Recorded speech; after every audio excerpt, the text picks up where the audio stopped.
are live. Welcome, everybody, to the 43rd edition episode, I don't know, of Playtest This.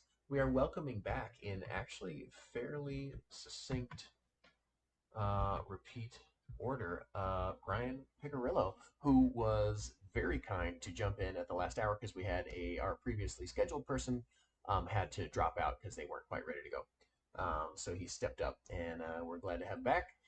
And we played this game a month ago. Eric, were you in on that one? Yeah, I wasn't on that. You were in. Okay, great. Yep. Well, we've all played before. I have no idea what I told you to do last time. So it might be totally new and even opposing feedback from what I said last time, because a brain's a brain and it's different from day to day. We'll see what happens. Uh, so, um, There's not enough randomness. I can already tell you. There's just right, yeah, no. yeah. Just I'm just kidding. Give me more random. What was that? Was that a big one? More randomness. More random. No, I'm just kidding. um, so let's introduce our star-studded panel. Eric Ledger, welcome. Thank you. I am a board game hobbyist and enthusiast. In my spare time, I've designed a couple games yet to be published. Still working on that aspect of it, and I also run the meetup group for board game designers in the Sacramento area. So if Nice. anybody out there happens to be watching, Sacramento board game designers, look us up. Come join us. We'd be happy to help you. Oh, looks like. And I gave them the pre-warning during but before going on. But I'm jet lagged. I just got back from London last night, so if I make any mistakes in gameplay or if I lose, it's because I'm jet lagged. So Or if you start. if I fall asleep, if I start nodding off, Brian, it is not a commentary on your game. I promise you.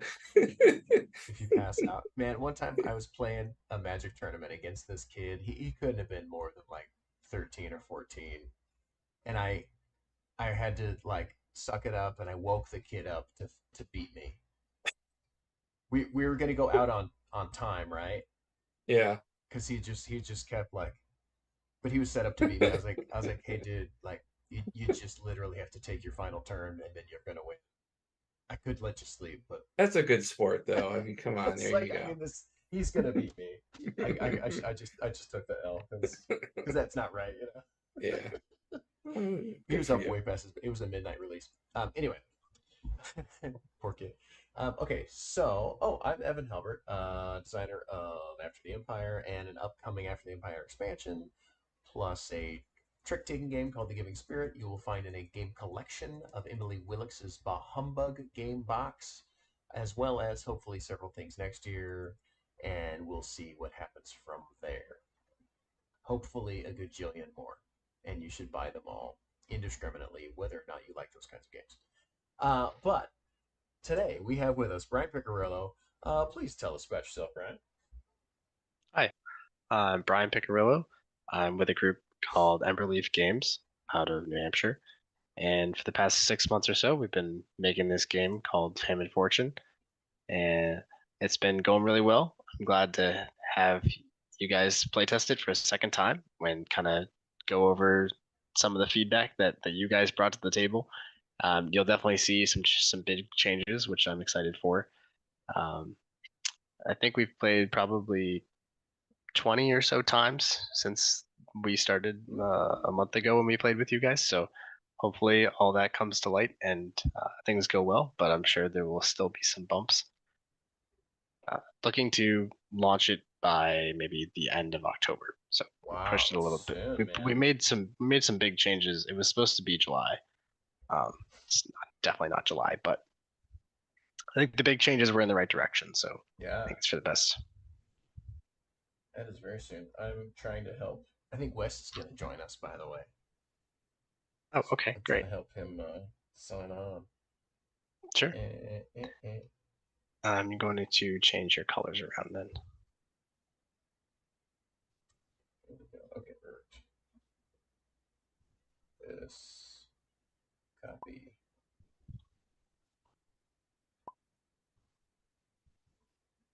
There we go.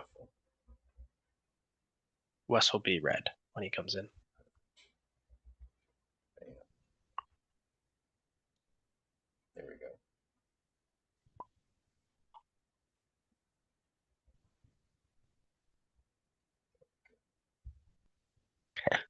pasting the When I- invite anywhere I can think of to paste it.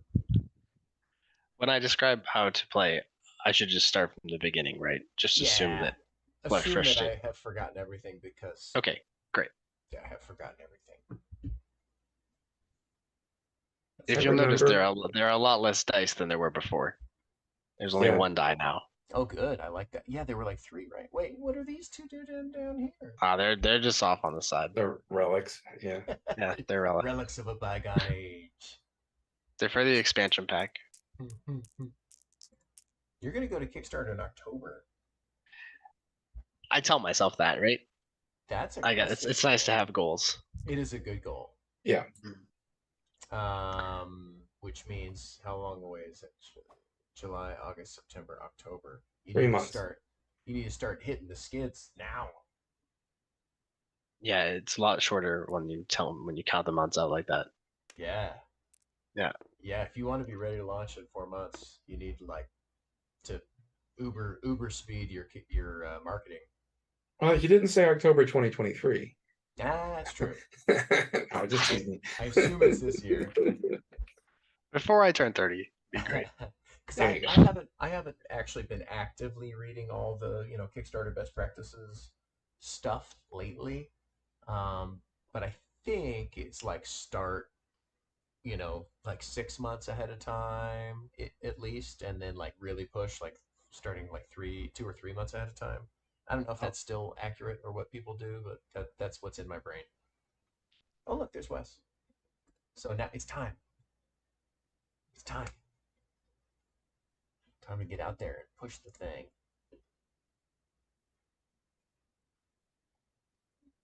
There he is.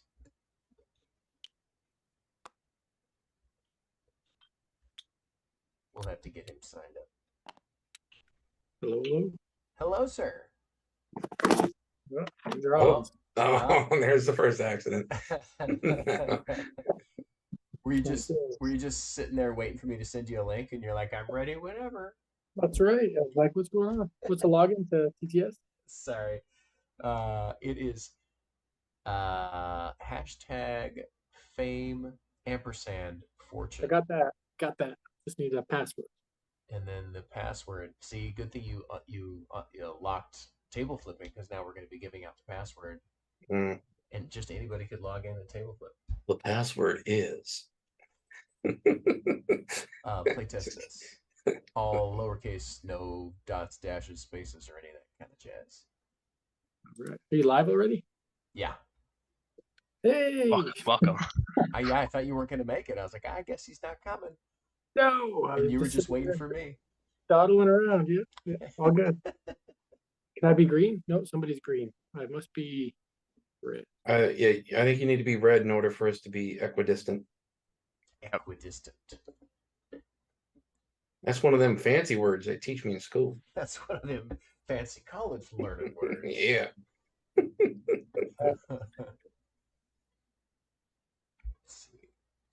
I am in like green. Awesome. There's a lot of assets Yeah. to load. So Yeah, your mod is one of the heaviest that I've played. it didn't help that I added 5 more 3D models since the last time. Oh. All right, looks like we're ready to go then. Eric remembers what to do. Not He's this jumping the guy. gun. I don't even give you the rest of your characters yet, Eric. Not this That's guy. fine. Oh, actually, real quick, we need to welcome Wes. Introduce yourself, please. Wes Woodbury, part of Fundamental Games and partnered up with now Hammerdog Games. We recently kickstarted Forge, and looking forward to going to Gen Con later this year. I think I might actually see you there, right, Evan? Yeah, that's gonna be Yeah. awesome. Nice. Cool. Welcome. Glad to have you. Thanks for jumping on and waiting on. for me to send you a thing that I never sent you.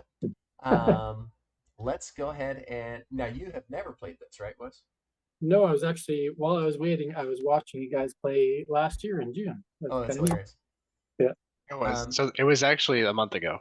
Yeah, I just put the wrong digit at the end. Oh, It was there you 23. It was a month ago.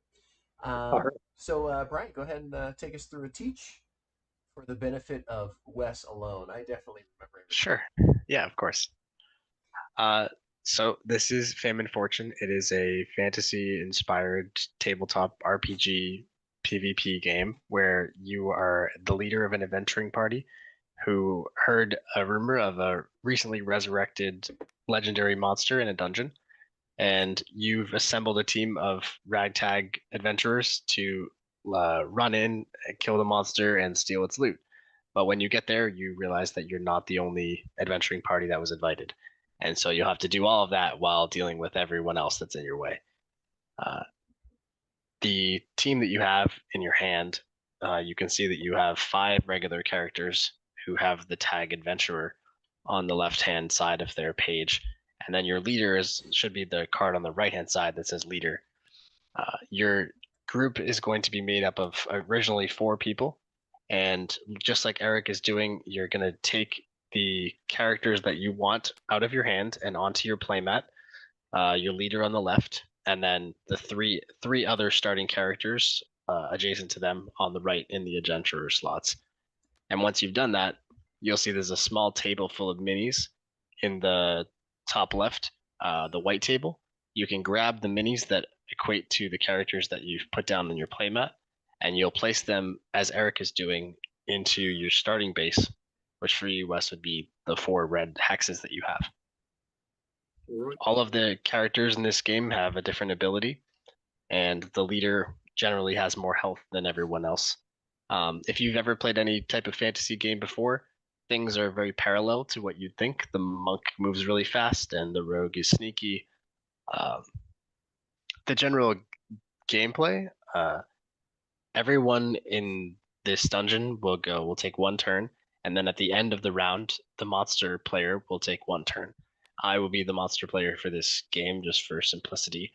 And so we will start with Evan, are you yellow now? I am yellow. Okay, so we'll start with Evan, and then it will be Wes, and then Eric, and then myself. I'm gonna seat myself here at the table where green is sitting just for simplicity. So the premise of this game is that you need 4 fame and 4 fortune to win. The fortune are these gold coins on the center of the board, and you collect them by running your characters out into the field, running over the coins, and then bringing the coins back to your home base. So you have to collect 4 in that way. You also need to collect 4 fame, and you collect fame in 2 ways. 1, by killing other people's adventurers. So if Eric took down one of Wes's people, he would get a fame. You can also get fame by hurting the monster player. So those are the 2 ways that you can win. You need 4 and 4 points total to win. And while you're doing that, I will be a monster in the dungeon. For this game, I'm going to be the vampire lord. And I'm trying to complete 2 out of 3 secret missions before you guys get 4 fame and 4 fortune.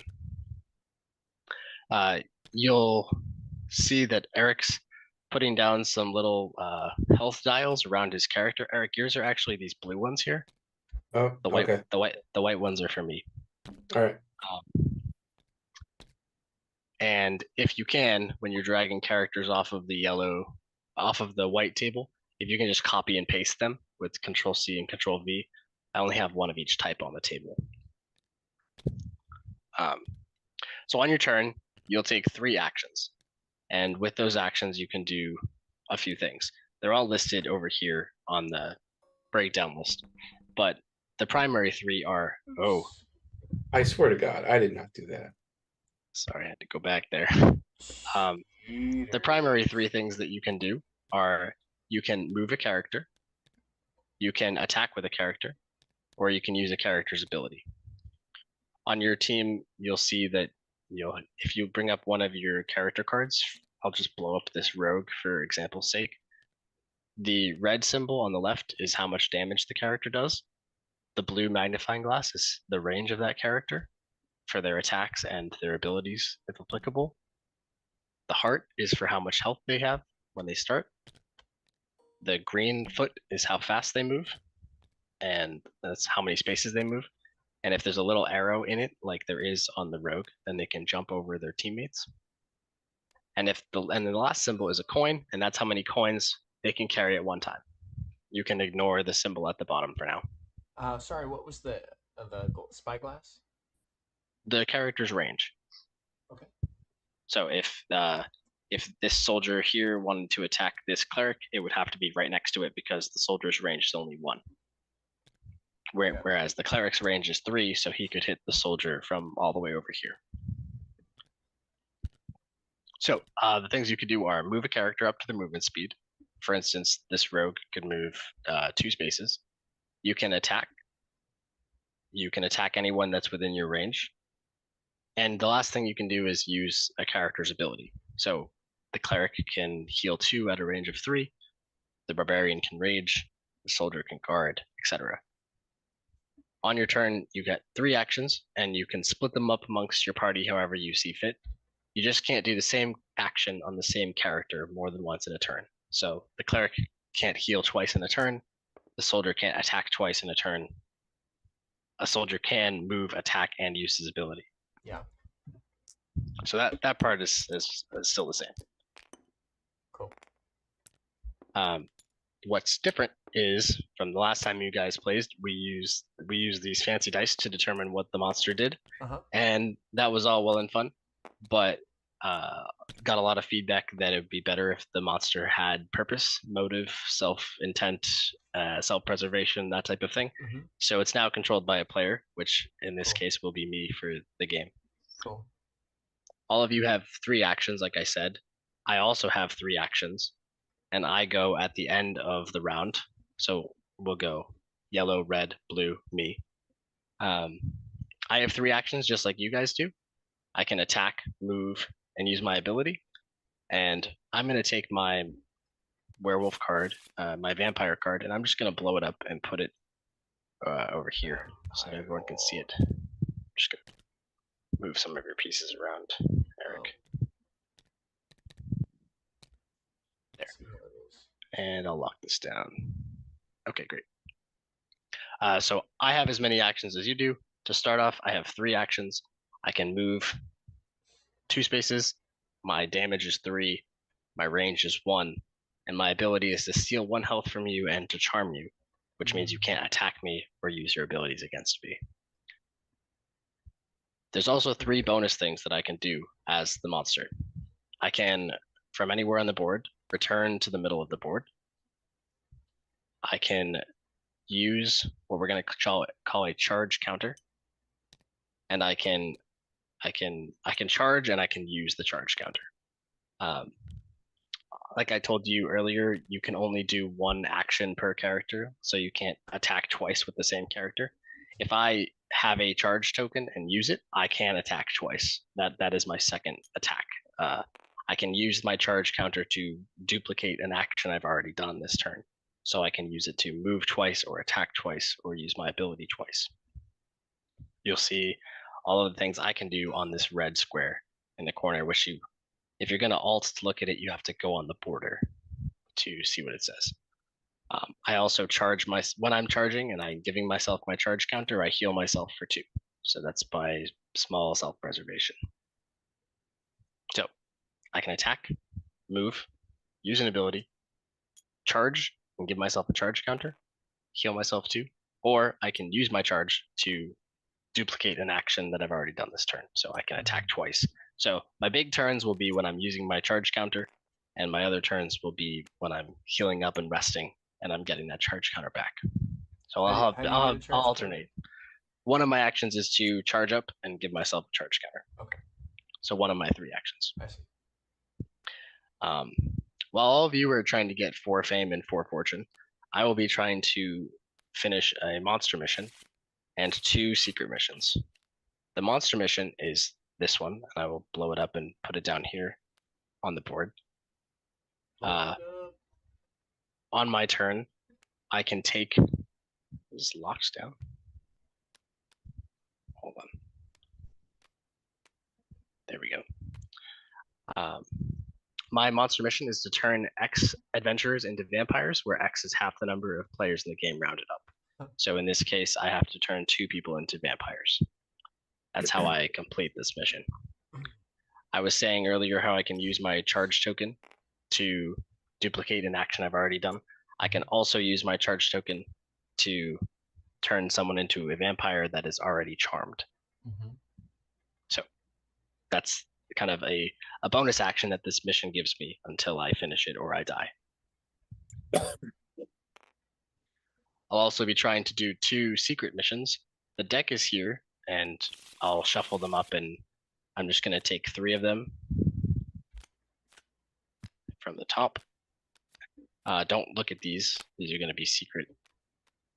Oh, I'm going to put them into my hand, and I'm going to choose 2 of them and then put 1 back.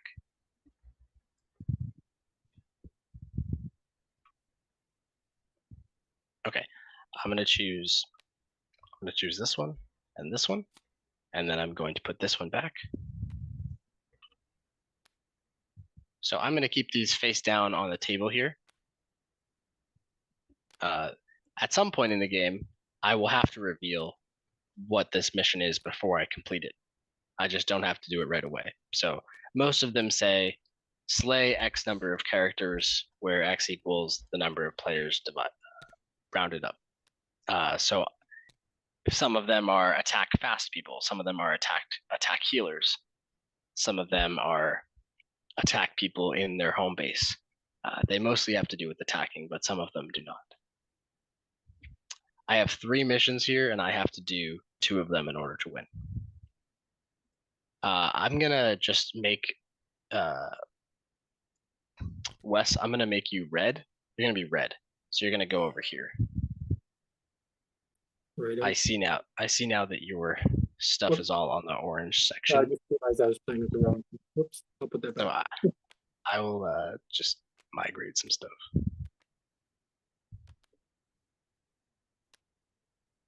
Beautiful. oh, I need my little health dial. So Yeah, you can drop those right on top of your characters. Tabletop simulator question. What do you say rotation should be set to for optimal gameplay here? 30. oh, 30? All right, thank you.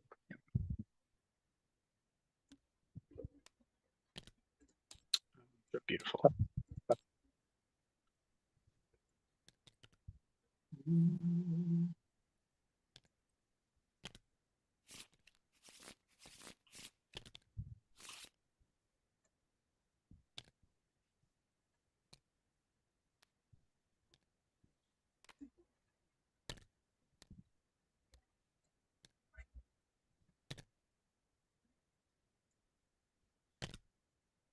here we go. Look at that.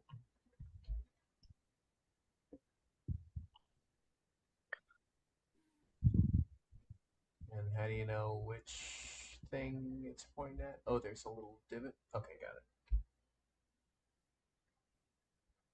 Beautiful. All right. Yeah, you guys are doing great. Should be 5. Hold on, let me see. 7, 4, 4, We only start with 3 people, right? 5. You start with 3 people and your leader. Yeah. Which is this guy for you. Oops, Captain Broadsides. That's not who I want. Captain Broadsides. And you can put them in any place. They don't have to go in a particular spot. Their health automatically goes to their character. Pretty neat Yes. scripting we got going on here. No, I just have them all pre-rotated in the right direction. So when you pick them up and put them down, it should be lined up. I'm not that good in scripting. Okay, so on your turn, you can move someone, attack, use an ability. The last thing you can do is recruit another teammate if you want. You can have up to 7 people on your team, and you do so by saying, I want to use an action to recruit. You'll take a character card from your hand, put it onto your playmat just like the rest of your team, and then you'll take a little token and you'll put it on this space in the very back. If this space is full, you can take the person standing there, move them 1 space, and then put the person you were trying to recruit onto the recruitment hex.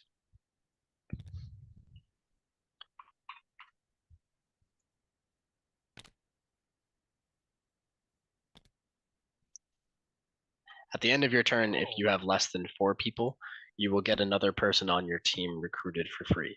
So it's not always the best decision to bring up more people. You could just try to stick with an average of 4, and every time you end your turn with less than 4, you'll get a free one.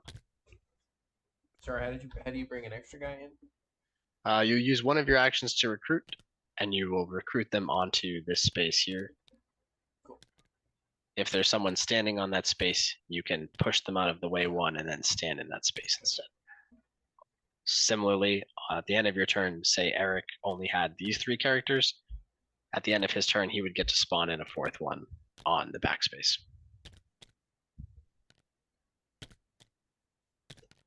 So we'll talk about rewards now. Every time somebody attacks a character on an adventuring team, so that's a blue, yellow, or red, they will draw cards from this deck back here, called the advantage deck, equal to the damage that was dealt.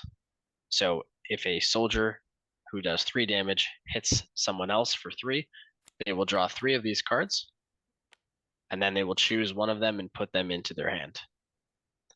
All of the advantages here are listed on this advantage list on the left-hand side. There are 8 different kinds, but primarily they are one-time use bonuses that can be added to a character's attack, movement, or ability to increase its range, damage output, speed, health. You can think of them as one-time use potions. And you can use them on anyone's turn as a bonus action, so it doesn't cost you an action to use, and you can do it on anyone's turn. Now, when we played before, Eric and Evan, there was a certain limitation on how many you could have and how many, all of that's gone. Sweet. You can have as many of each type as you want in Love your it. backpack.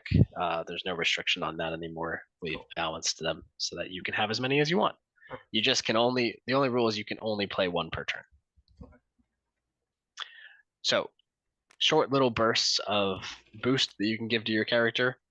Those are called advantages. You'll get them when you hurt each other. I also get them when I hurt you guys. Then when you hurt me, the main monster, you'll roll this die as many times as you dealt damage. So if you deal 3 damage to me, you'll roll this die 3 times, and you'll choose one of the results. The results are, you get a fame immediately. You'll take one of these fame tokens from the Hall of Fame over here, and you'll put it onto your player mat. The next option is a coin. If you attack me at melee distance, which is directly next to me, like say your soldier was right here, and you attack me for 3, you'd get a coin that goes directly underneath your character. If you attack me at a range distance, so let's say from here, and you rolled a coin, the coin would go underneath myself, wherever I'm standing. So it's less good to hit me with a ranged character, because you might not get what you want, but there is a chance you do get what you want, and you're safe because you're outside my range. Ideally, people go for fortune first, and then they just get fame along the way, but you can play it however you want. You just need 4 and 4 to win. You can assume that where I'm standing on the center here, there's an infinite pile of coins, so anytime you need coins, you can come and get them from here. The last thing I'll talk about is reactions. Every time you hit the monster, that's me, I get to react 1 time. My reactions are 3 things. I can nibble and hurt you for 1 if you're within my range. I can flee and I can move 1 space in any direction. Or I can avenge and I can steal 1 of your advantages. So those are the 3 things I can do. I think that pretty much describes the game. There's a lot of nuances about smaller things, which I'll get to as we play, like how the vampires work once I turn you and stuff like that. But for now, I think that covers the bases. Do you have any questions from anybody? We win by getting 4 fame and 4 fortune. The fortune is the coin. The fame, we have to roll this die and hit the fame. Are there other ways of getting fame? If you kill someone else's character, you get a fame. If you kill a leader, you get 2 fame. Oh, you read the rules. Yes, that's true. Yep. Cool. If you kill me, the monster, you'll take my body as a trophy, and then the trophy counts as 1 fame or 1 fortune. it can be flex. What's Do the you- what's the player elimination status? There is no way to eliminate a player. What if we kill you? If you kill me, then on my next turn I'll spawn in as a new monster. Oh, okay, got it. I won't be able to complete my main monster mission, but I will get a new one that's for that monster specifically. Got it. It is great if you kill me because you get an extra point, which is great, and it sets me back a lot. But Yeah. It's pretty balanced. So by the end of this game, maybe you'll kill the vampire and move on to the second monster, but you probably won't make it to the third. Okay, cool. And what's your goal again? Turn 2 people. My goal is to complete 2 of these missions here.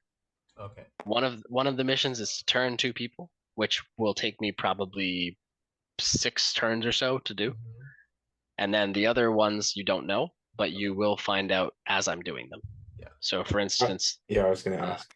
this one says reveal this mission once I'm 1 slay away from completing it. And this one says the same thing. Okay. You just won't know what they are until I've worked on them a bit. I'm sure you can figure out a trend if you're paying attention to what I'm doing, but that's up to you. Cool. And if you play a bunch, then you kind of know what they are. Cool. So we'll start with Evan, and we'll go clockwise around the board until we get to Eric, and then after Eric's turn, it will start being my turn. Remember when you guys played, the monster went in between each player. Yeah. That's gone too. That Okay, was cool. too time consuming. Yeah. Cool. So I will move 2, and then use my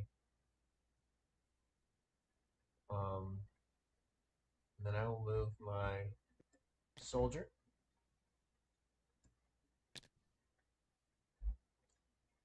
And then I will use my fancy Archmage Electrus power to move an object of the 3 spaces that is within range. I will take this here coin. I think your range is 2. I thought it was 3. It is 2. He moves 3. My range is 2. He's gonna move to here. That works. And then he's gonna move this 3 spots. What? Yeah. Yep, I want that that power. works. So then you can just put that coin right on your player mat in the fortune section back here. All right. That was turn 1. 2 moves and a special power. Okay. We'll move on to Wes. Me. All right. On my character cards, what's that number in the bottom center? You can completely ignore that. Okay. I was trying to find the rule. It doesn't exist. Okay. All It's right. related to when the monster was a random thing. Okay. Yeah, that's All right. So I can move, I can attack, I can recruit. If I want to recruit, I just pick a card from my hand and throw it on the board. Yep, you just need the backspace to be open Alright. or closed to open. Okay. All right, barbarian. I like that the standees have the movement icon on them. That's good. So he can move 3 steps, 2 steps, and 2 steps. I'm gonna move this 1, 2 steps. That's first action. This guy can move 3 steps. 1, 2. And then I will recruit somebody. So if I recruit the cleric, they go there, and I put this in the back circle. All right.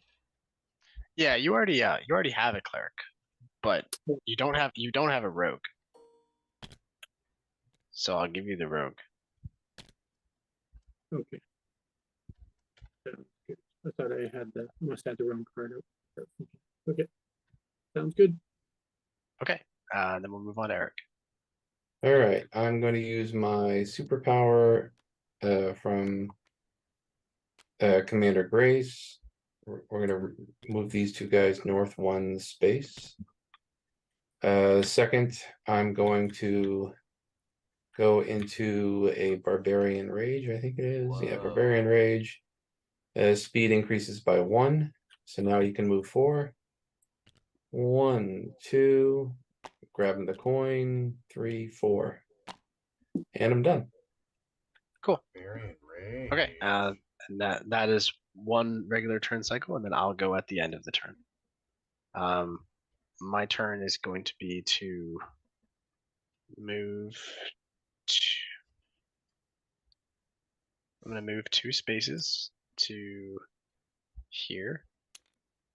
I'm going to attack the soldier for 3 damage. And then I'm going to charm him. There's no So way to defend anything, right? Yeah, there's no defense. Some of these advantages include shields and healing, but Right. there's no base way. It's just subtraction. So I dealt 3 damage to you, so I get 3 cards to pick from. I'll choose a movement advantage, and I can play that on a later turn. That was my 3 actions. I moved, I attacked you, and then I charmed you. And the charm means you can't attack me or use your ability on me until the end of the turn. All the status conditions go away at the end of the affected character's next turn.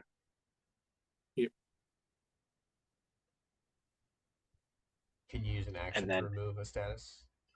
Nope, that's not a thing. One of the advantages allows you to remove conditions.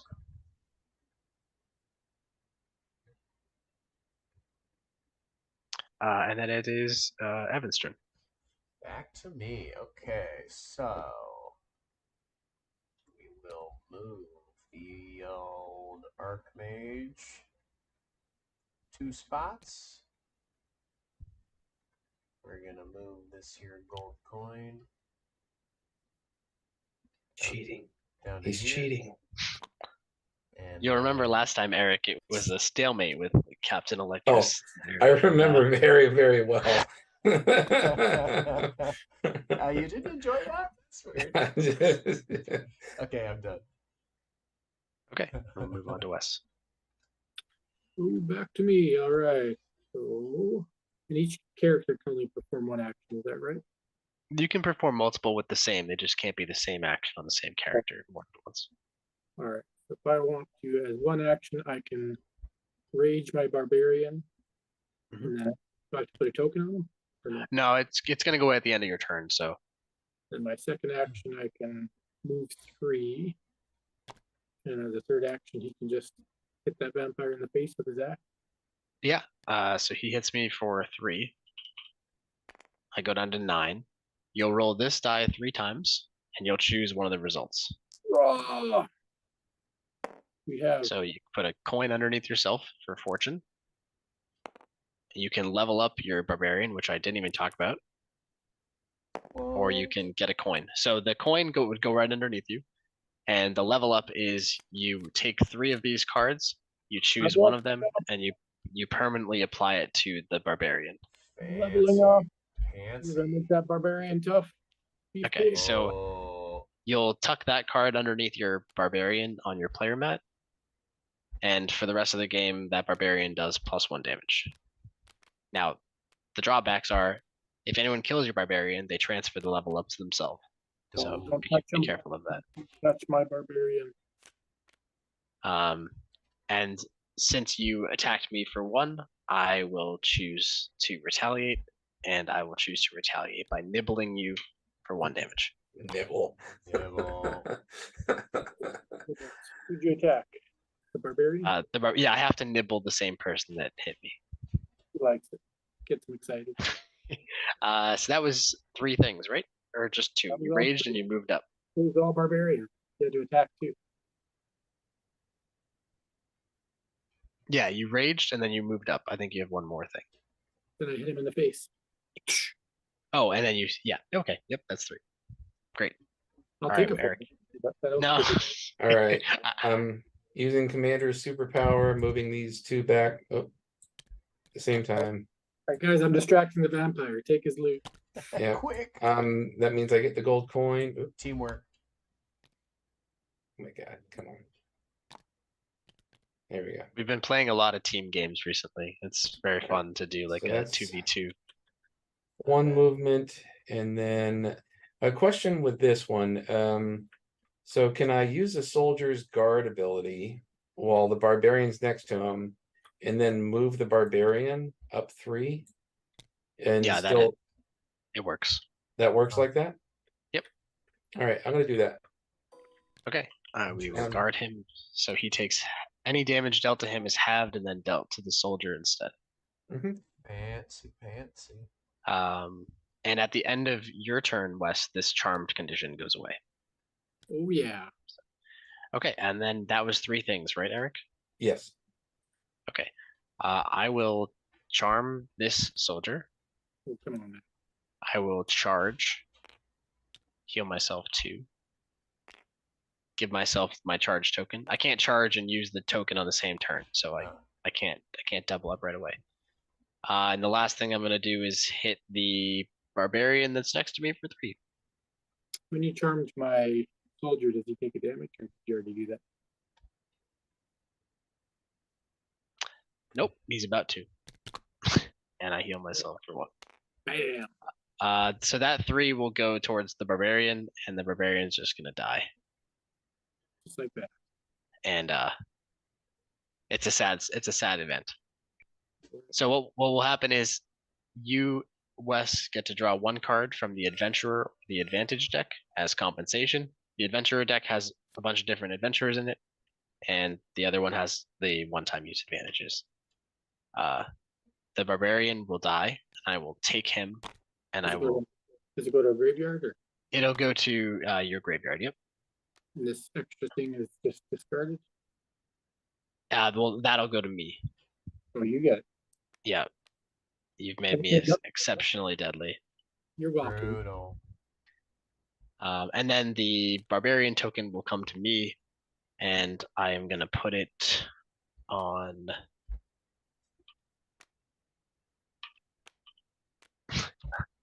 Yeah, I'm just gonna pretend like it applies to one of these objectives and put it over here. It may or may not actually relate to them. 1, 2, 3. That was 3 things, and now it's Evan's turn. It's a permanent level up. This one's sorry. I'll do it like this. This one there's just my advantages. Okay. This one is a level. Bam. So now you're. I can hit for 4 now. And if I Pretty- use pretty brutal. if I use my charge token on the same turn, I can attack for 4 twice. What? That seems not awesome for us. Oh, not my. No, it is my turn. No. I use my telekinesis, Kyle. Bam. And then I move to here. And then I roll the barbarian needs to start charging. And then I use my soldier ability with my archmage. And that's it. And it does seem, Wes, like I'm beating the crap out of you, but it does give you the opportunity to roll the die more than anyone else, because I'm all up in your grill. Good. I went towards you. He's all My up turn? in your Bear Grylls. Wes's turn. Alright. First off, I can summon a paladin. By doing that, I'll bump this guy forward. Yep. Alright. Come forth, paladin. Redeem the barbarian. Redeem. So that is my first action. Second action. Not many options here. And I don't know if it helps, Wes, but you're gonna get the paladin at the end of your turn, regardless, because you only had. Oh, you summoned an extra guy. Never mind. Good call. So there's a downfall to summoning extra guys, and you don't get a free Yeah. kill. Silly on my part. What do I do? The second action, 1, 2, and third action, I will heal this guy for 2. But it's gonna make a Okay. difference. We're just gonna hit him and kill him. That's my turn. Okay. So I'm going to be Barbarian Raging. That gives me 4 movement. 1, 2, getting the gold coin. 3, 4. That's 2 actions. Last action, I'm going to move my commander up 2. And I am done.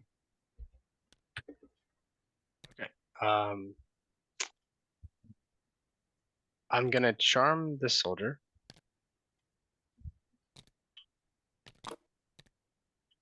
Then I'm gonna use my charge token to turn him into a vampire.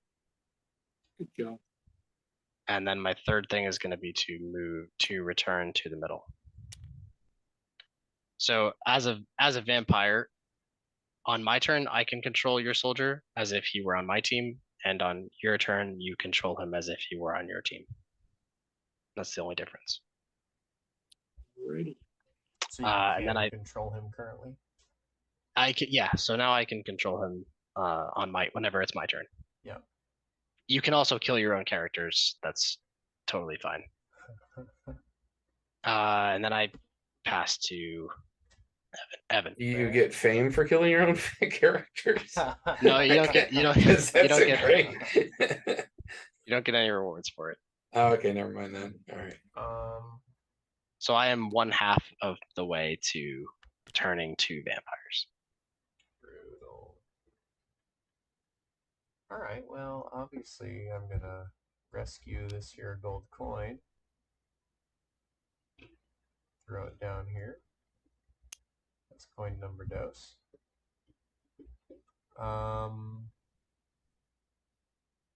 And then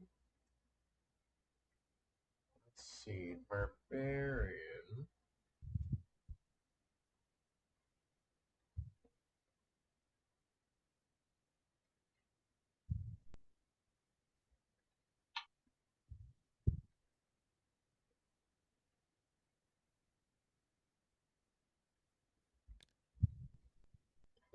Barbarian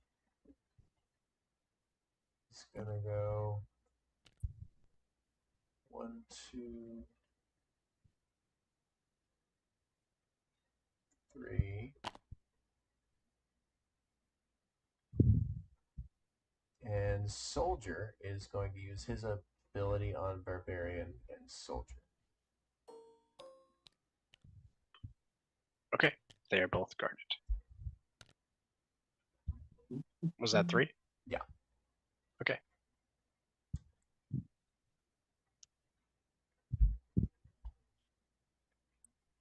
My turn. Yes. Alrighty.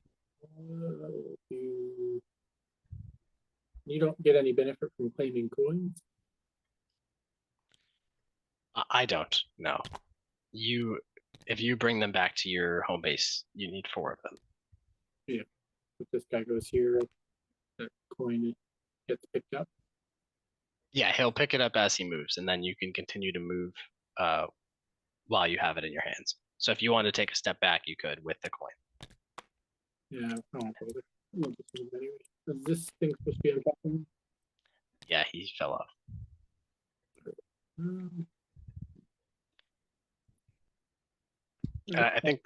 I think last turn your cleric moved up to heal the soldier, but the cleric has a range of 3 too, so a lot of your characters have good range. Mr. Paladin. The rogue. Paladin. Can they move through each other or no? Your rogue can jump over people, but the other ones, I think your rogue and your leader can jump. And that's what that little arrow means. But is that does that count as 2 spots? Here would be the second spot. Oh, jumping only counts as 1? Well, he jumped 1 space over the paladin and then landed in his second space. Oh, he started right there. Okay. Right. Got it. Where is it? Got it.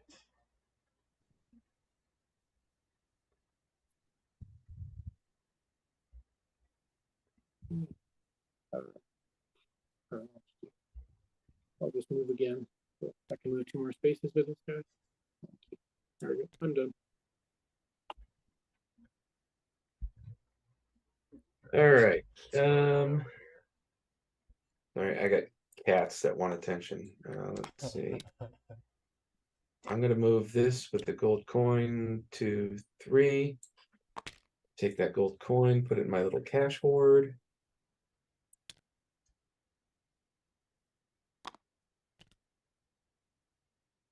Let's see if that was 1. Then I'm going to use Commander's Power. Going to move him and the Barbarian up by 1. And for my last, actually, before I do that, sorry, let me go back.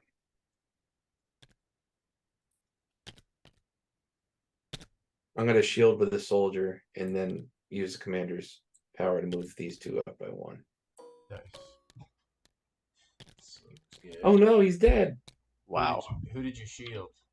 The Barbarian. The Barbarian. Nice. Oh, sorry. The soul. Oh my lord. And I'm done. No, I'm just kidding. Okay. Here we go. Yeah, they're a little finicky on tabletop. Yeah, sure. He's shielded. That's fine. Yeah. Your leader is not, though, right? No. Okay. I'm going to go 2 spaces. I'm going to go 3 spaces and use my movement advantage. Okay. My second thing will be to charge myself. And then my last will be to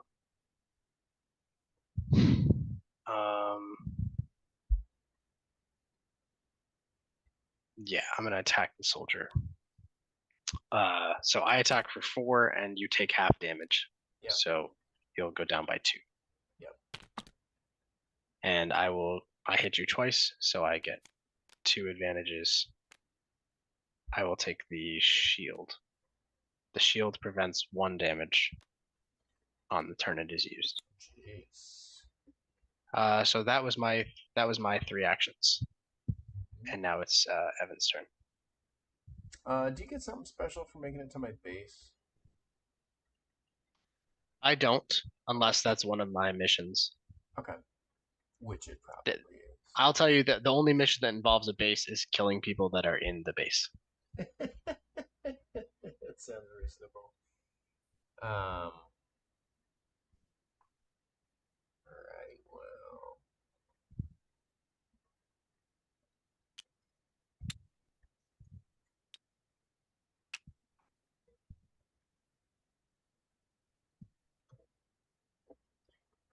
I am going to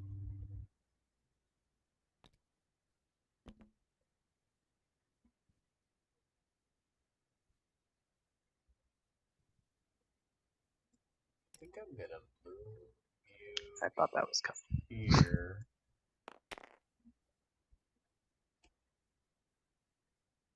And then is that what I want to do? No, I'll leave you be. Actually. I'll leave you be. My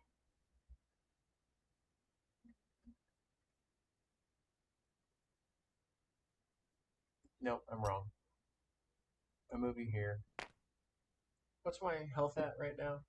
3 on the 3 soldier. and 4. Yep. And I can nibble you back. Soldier is going to re-up his protection of the same 2. And Barbarian is going to attack. Okay, so I will go down to 10. I will nibble you back, which deals 1 damage to the soldier. Because I think it says half rounded up on the damage. For guard. Does not say. Ah. It does not, but it is because you always round up. So I'll tell you. I will write that as a note. So if I do, so hold on. If I do that, that means then you can charm and use your token to take my soldier. I could charm and turn him into a vampire regardless of how much health you have, though. Oh, really? Yeah, you just have to be charmed is the only precondition. Interesting. You know, instead of guarding, I'm just gonna attack with both of them. Okay, so I was at 12. Yep. So I'm gonna hit you for 5. You attack me with the barbarian. You get to roll twice. Yep. And then we'll resolve the soldier. Okay.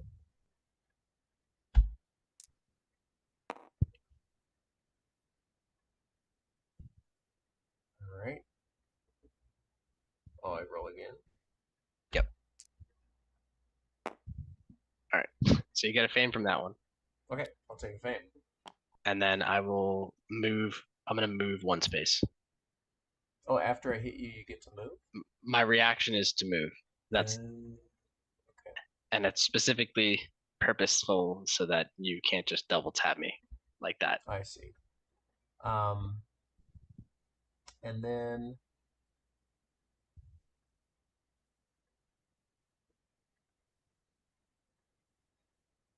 and what happens when you complete your objective? If I complete the monster mission, the specific one that turns to vampires, I get 4 actions on my turn instead of 3. Otherwise, I just need to complete 2 of these to win. Okay. Which the math that averages out is I need 3 more kills on specific people. Okay. So then you moved away. So I will. And my guy who becomes a vampire, I still get to control him on my turn. Yep. I will guard in that case. Okay, cool. That's it. Okay. So you attacked me, guarded, and I think I moved you once. moved me once. Yep. Okay. So Probably the West. I probably didn't need to do that. Is my soldier still a vampire? Is that right? Yeah, he's still a vampire. Okay, so I'll just kill him. I'll kill that soldier with fame. Do 2 damage.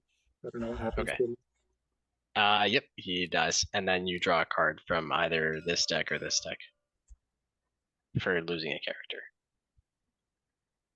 Right. I'll draw 1 advantage. Okay, and then that was first action. So second action, I will.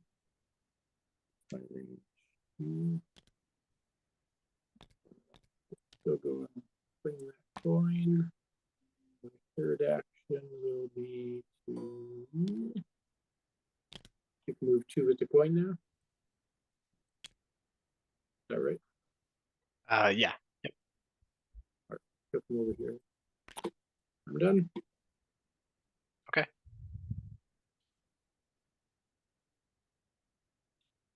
Eric, you're up. Oh, All go right. ahead. I'm moving my soldier 2 over here. He's now going to be guarding my commander.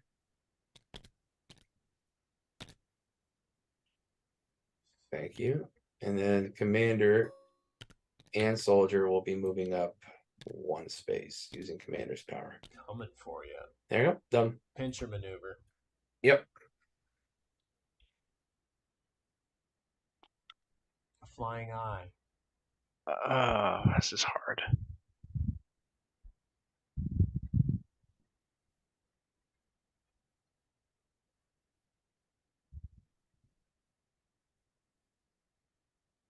I move 2 spaces to here.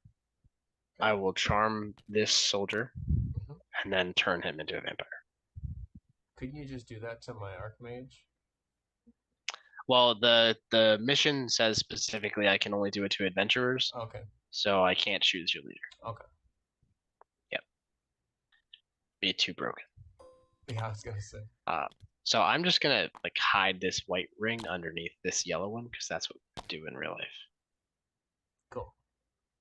And then I need to use my charge counter to do that. And by doing that, I complete my first mission to turn 2 people into vampires. Uh-huh. So at the end, on my next turns, I will get 4 actions instead of 3. Okay. And that's my turn.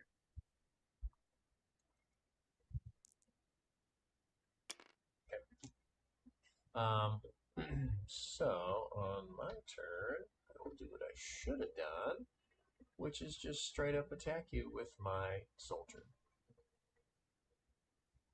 Okay. So I take, I'm going to take 2 and use a shield. So you deal 2 damage to me, and you get to roll twice. Yeah, I should have attacked with my shoulder last round, but I already retconned like a gajillion times, so. Okay, so I got 1 level up or a coin. I will take a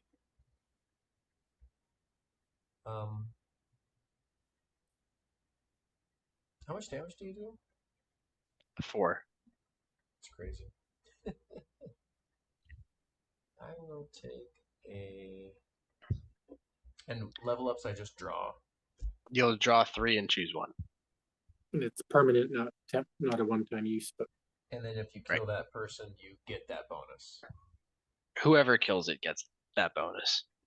Yeah. I feel like that's a bad plan with you. You are also my little vampire spawns. I don't know if I want to kill him outright. It also depends on what level up you get and if it's worth it. But honestly, in this situation, the coin might just be the right call. That's okay. I'll take a level up anyway. So you'll draw 3 of these advantages and then choose 1. And then you'll put the other 2 back.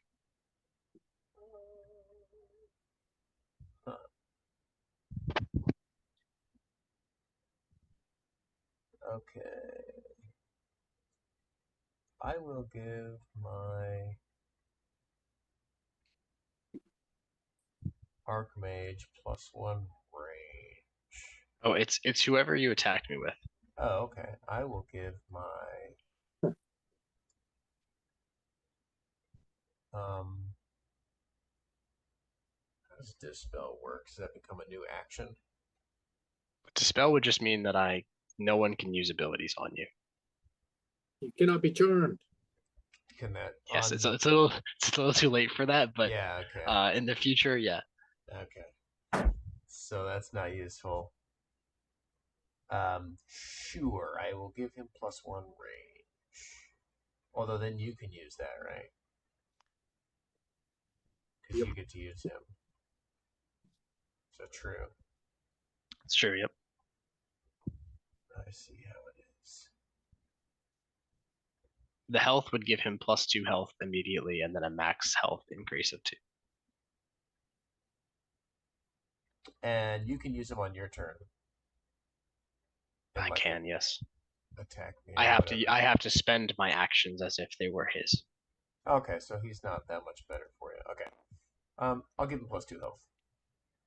Okay. So we will Why not? bring him up to 5, level him up with health, and then that was 1 action? That was 1 hit. Okay, yep. And my reaction will be to move 1 space. But does anybody that gets hit get a reaction or just the monster? Just me. Just you.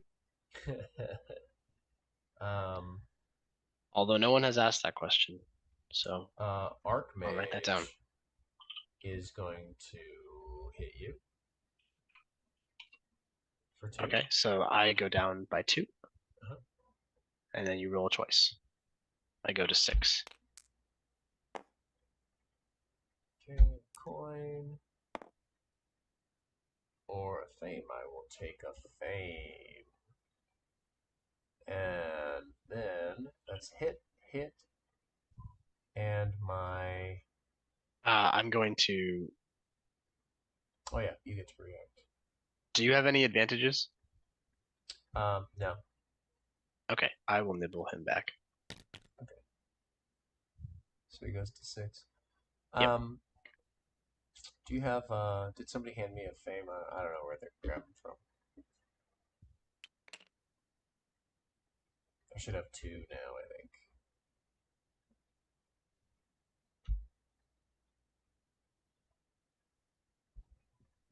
Yeah, I'll grab your second one. Okay, thank you.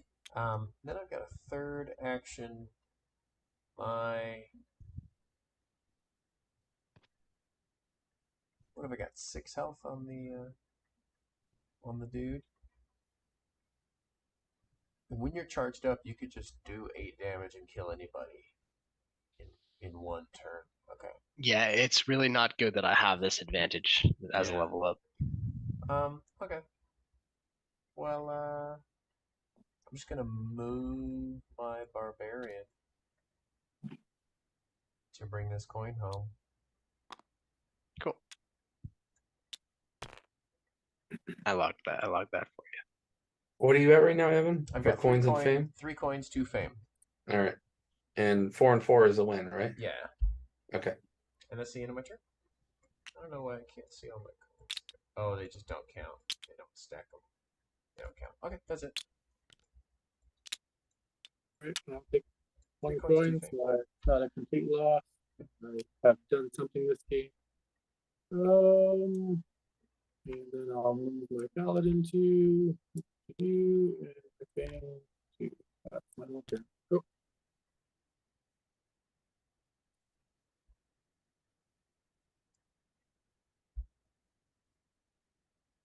All right. Yeah, So, yeah, fair. you're done with? All right. I'll be moving my cleric up 2. Then I'm going to be using special power. Both those are going to move, and soldier's going to stay using his special power, so they're guarded. And I'm done. All Okay. right. I'm gonna kill this cleric. Cleric dies. That counts for both of these missions. Okay. One of them is to slay X healing characters, and one of them is to slay X characters while they're standing in their base. Okay. So I have 1/2 of each of those things. You get to draw a card from either the advantage or the adventurer deck.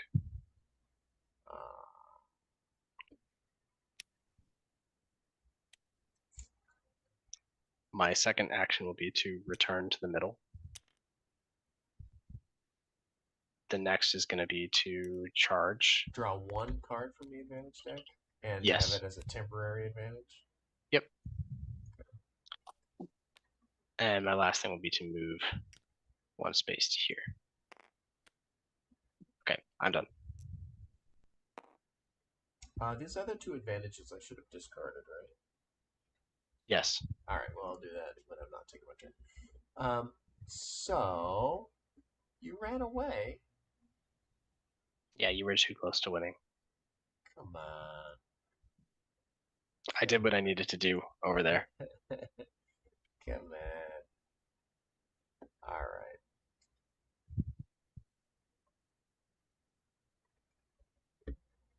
So Archmage moves up, grabs a coin and moves it 3, right? That's what you do.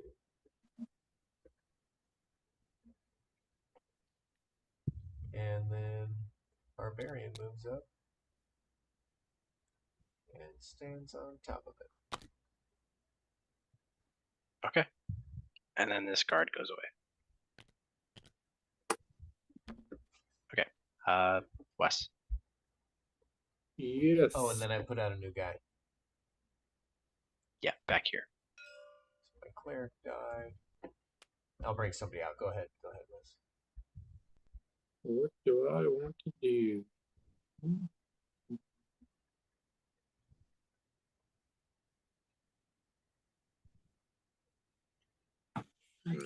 So say action 1, I move. Action 2, I attack. And action 3, I attack. So that would kill the barbarian. Is that right? Well, I don't know how How much do you hit him for? So do 2 damage once and then 2 damage a second time. I guess so. Is that easy? I guess so. And you'll draw How do Fame. you how do you attack twice? I have 3 yeah, you actions. can So I moved once and then I attacked once and then I attacked the second time. Do you have some special thing? I think. yeah, no, normally- you only get to attack once per Oh, character once. sorry, I misunderstood that. Oh, okay, okay. I was Sorry. like, wait, do you have something fancy? He can skulk though and then take no damage. Yeah, so Right. attack and skull then. So take 2 damage and I'll put on my little skull keyboard. So you hit me for 2. Okay, cool. And then you also get to draw 2 advantage cards and pick one. Your way to get this on here. It just has to be spun the right way.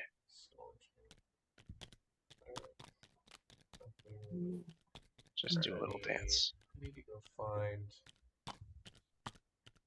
All right, up to you, Eric. All right. Soldier is going to use his power. Going to continue to guard my commander. Commander's going to. 1 second. Let me figure this out.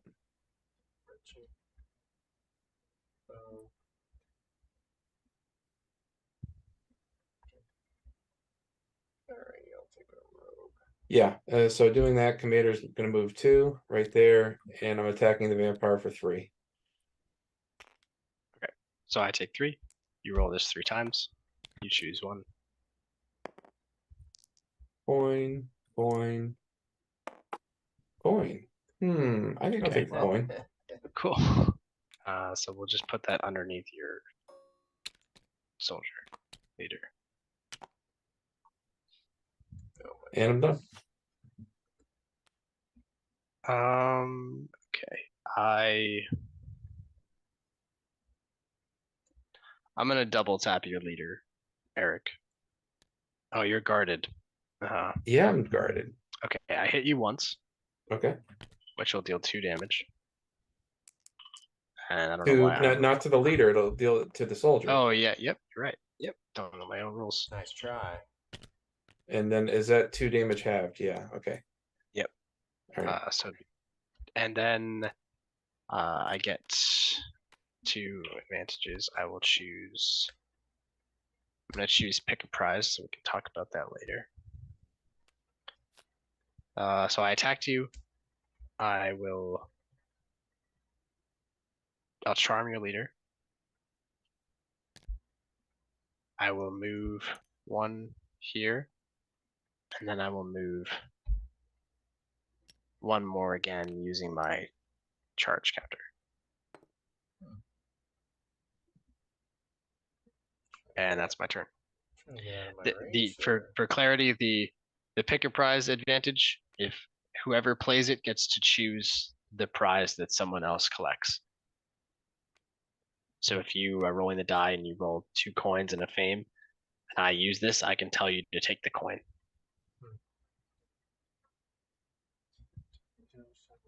Oh, that's cool. So I cannot hit your rogue, huh? Not this turn. Not this turn. Can't take damage. And what's the other way to get fame? Killing other people to get fame. Okay. All right. Well, let's move your rogue over here. And let's guard my archmage and my soldier. And then bring this barbarian home with the coin.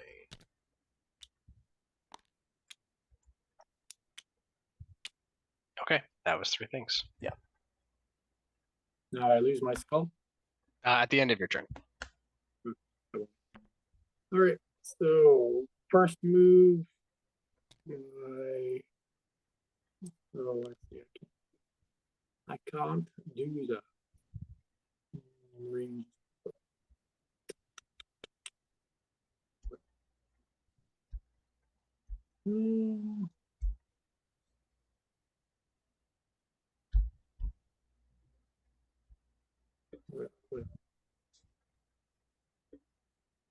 Barbarian ran away, Evan. Yeah. Yes, he did. Chicken shit the barbarian. Yes, he did. I'll be back. Somebody killed my cleric, so I didn't have a different option. Yeah. All right. Step one. Whoopsie. Our paladin will go here and second attack. Second move, I'll attack for 3. I get to roll a die. Wait, I can attack for 4. Well, I think it's a base of 2. So you'll hit me for 3. So I'll go to 2. yeah, and I can hit you for 1 more with this, right? Yeah, so 2 plus 1. I think. Oh yeah. Well, the paladin on the standee it says 3, but on the card it says 2. That's Oh, right. it says 3 on the standee. Oh, it does. You know what? I'll let you hit me for 3. My bad. I don't know which I one's right. But The card's right, but it's my fault. So I'll let you hit me for 3. I'll go to 1 life. And you roll 3 times. we have a coin for a coin for a level up. So let's level up again. But you know what? I'll take the coin because I'm really using this game. Okay, so this will go underneath you like that. 1 more action, but I cannot attack again with that individual. Your cleric could reach me. He has a range of only 1, I thought. 3. Oh, I'm looking. See, that's the problem. I'm looking at the standee and it says 1. That's what I've been looking at from my stats as I zoom in on the standee. Oh my god. So the cleric will attack then and kill off the vampire. Yeah, I'm so sorry. Let me update that too. So if I kill your vampire, what happens? So first you'll deal 1 damage to my vampire, so you'll get to roll 1 time on the die. That's for sure. Yeah. So you'll get a coin and you attack me at range, so the coin's gonna go underneath where I'm standing. Yeah. Next you kill me, so you take this and you can put it on your playmat and it counts. You can put it in the trophy section and it'll count as either a fame or a fortune. Claim the vampire who slayed the soldier. Redemption is mine. Redemption. And I get to level up. I get my level up back, don't I? Yeah, you do. The cleric gets the +1 damage now. Right. He's mad. Nice. So Does my charm go away now that the vampire is dead? the charm goes away at the end. Let me read what the rules say. All right. It's a good question.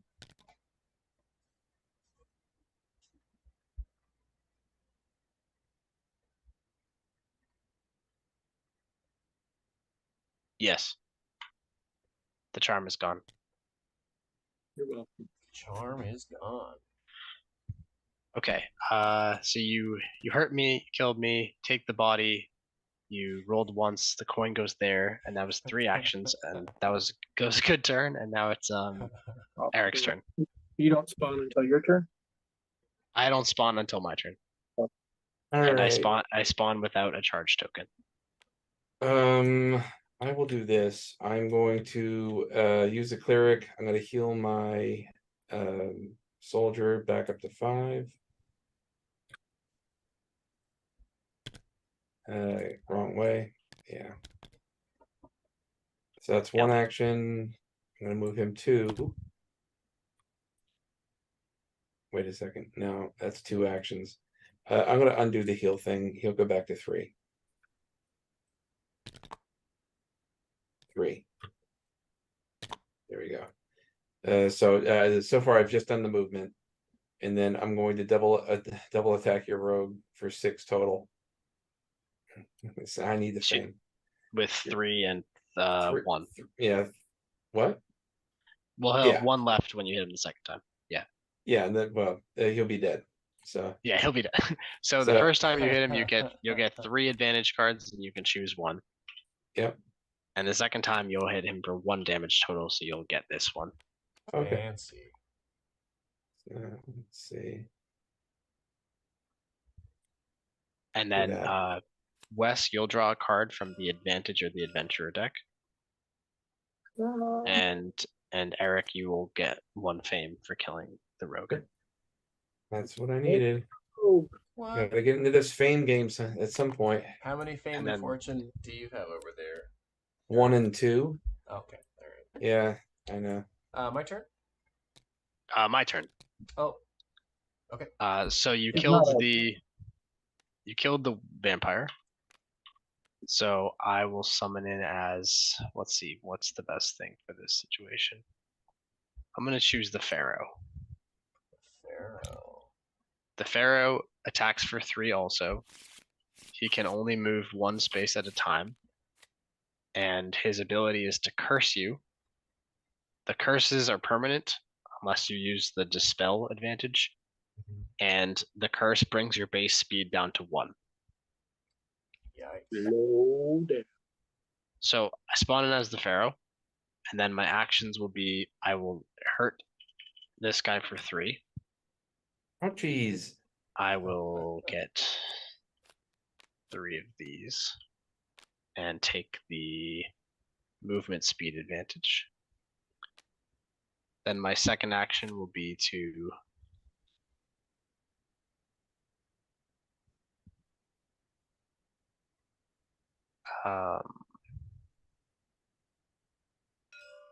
I'll charge with the second one, and the third one I will use my ability to curse the soldier that's standing next to me. My range is 2. So the soldier's base speed is now 1, All right, that's fine. and that is the end of my turn. Okay.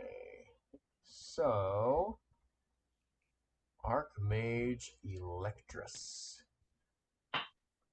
moves really far.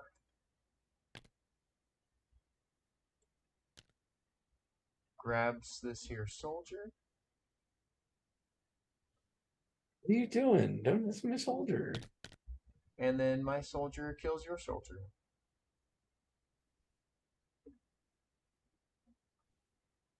Just like that.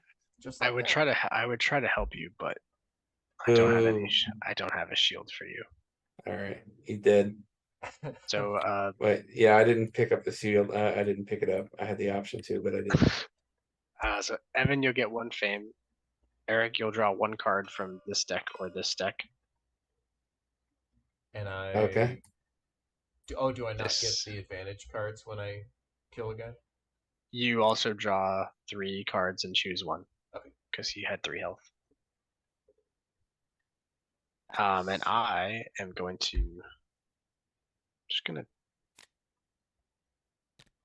take this and put it over here so I can bring out my new mission. Could you choose to accept it?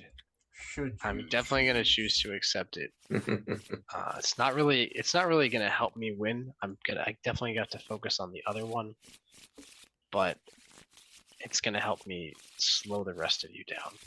Did somebody give me a fame? And or by should that get I one? just mean I'll grab it.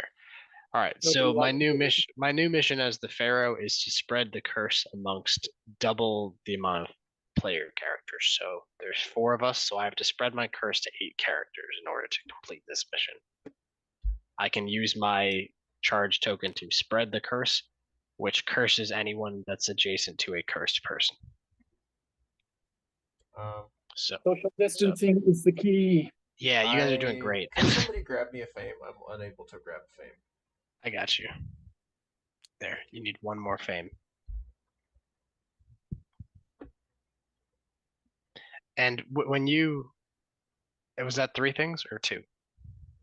I moved, telekinesed him over, and then hit him. That was 3. Okay, so we'll go to Wes. I need to start discarding some of those ones I didn't choose. What's it gonna do? Oh, do I get a character now or at the end of the turn? At the end of the turn, for free. And everybody over there is too strong. If you get close to Evan, he'll just kill you and get his last fame.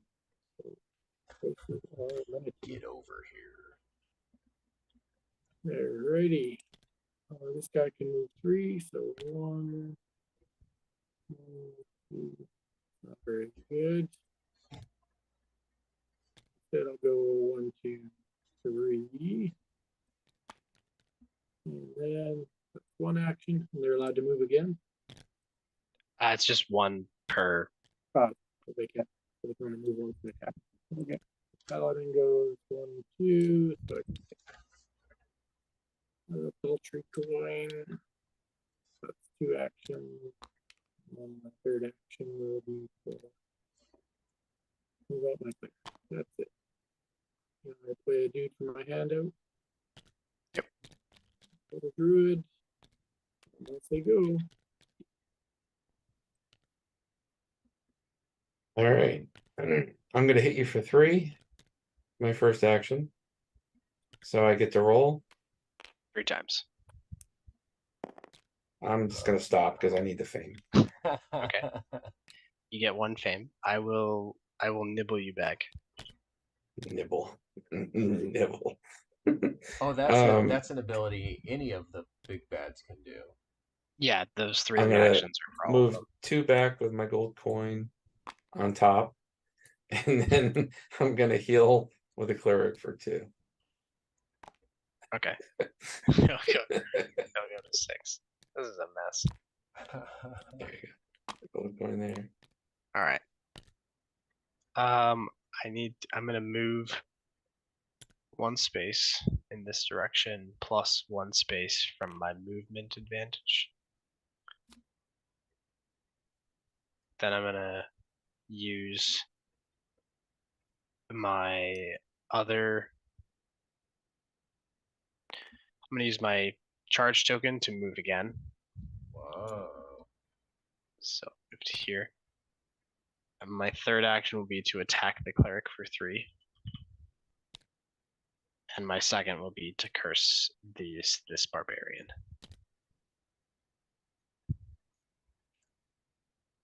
Fancy. And that's my turn. Okay. All right, Reminder well, that I'm trying to kill a healing character. Okay, to win. well, I will move 1, no, 2.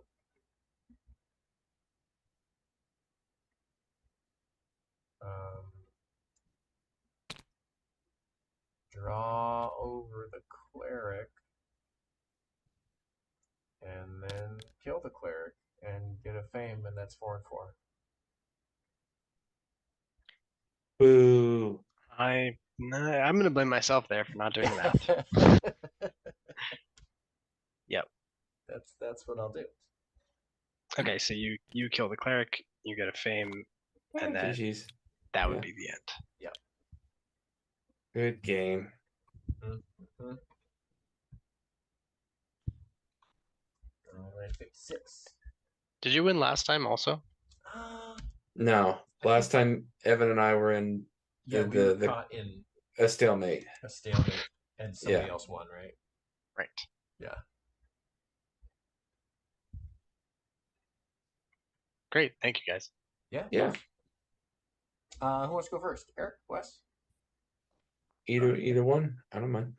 I got to gather my thoughts for a minute. So Okay, go ahead. Eric, go ahead. All right. I like the improvements better from last time. The first thing that I was kind of taking notes down as we were going along. The monster's got a secret mission, and I'm not necessarily saying that this is right for the game or not. I'm just telling you what I felt as a player. As soon as I saw that the monster's got a secret mission, I wanted a secret mission as well as a player. It's like I want something secret that I can do. I don't know if that's right for the game or not, but it's just something that I thought of and I put it down in my notes. And maybe a secret way to gain fame other than just killing people. When you were hitting on Wes and then you were hitting on Evan, you never really came up toward me until the end, and it felt I at first I felt good about it. I was like, oh, good, I could just focus on getting coins, but then I realized how powerful it is actually to be fighting the monster. And so when the monster is not near me geographically and I can't move my pieces that fast on and be able to maintain a grouping that makes sense militarily. It felt like I was at a slight disadvantage because of that. And I don't know, maybe a couple of ideas to remedy that would be that the monster's got to go after a different player each turn or something like that. I'm not sure. I'm not sure what the fix is per se, but I'm just kind of throwing it out there that that's what I felt initially. Like, it was great that I wasn't getting beat up on by the monster, but then I realized the advantage that particularly Evan was just racking up coin and fame by doing that. And then I was like, well, why isn't he picking on me? Come on over here. Let's see. Just a minor UI issue. I'm not a big fan of the magnifying glass to indicate range. That's just a minor UI thing. Another kind of minor UI thing is the word nibble. It just made me giggle every time you said, I'm going to nibble back at you. I don't know why, but I don't know, maybe a counterattack, or if you're playing as a vampire, a bite. I don't know. It took me out of the theme of the game when you said nibble. It just sounded very funny. I don't know. That's all I've got off the top of my head. If I think of some other things, maybe Evan or Wes had brought up some things, but I'll let one of them go. Cool. Wesley. Alrighty, As you wish. Princess Bride always strikes. You've probably never heard that joke before. So. No, it's just weird Yeah. that it just came up for the first time. Yeah. All right, so cool game, player versus player skirmish. I don't play too many of these. When I get the chance to, it's interesting to see the dynamic that happens when you've got multiple players at the table all trying to go after the same thing. And it can be, as Eric said, it really depends on how the other players at the table are acting as to whether you have a chance of winning or not. I like the different classes. I've always been a fan of fantasy books and games and movies, so enjoyed seeing the different plethora of characters that are available. I think we all start with the same options for starting characters, and I didn't really look through this adventure deck to see if it was worth trying to get other characters in the game or not. So there's what Archer, Monk, Barbarian is in here again. So are all the characters in here different than what you would start with, or is there quite a few that you would?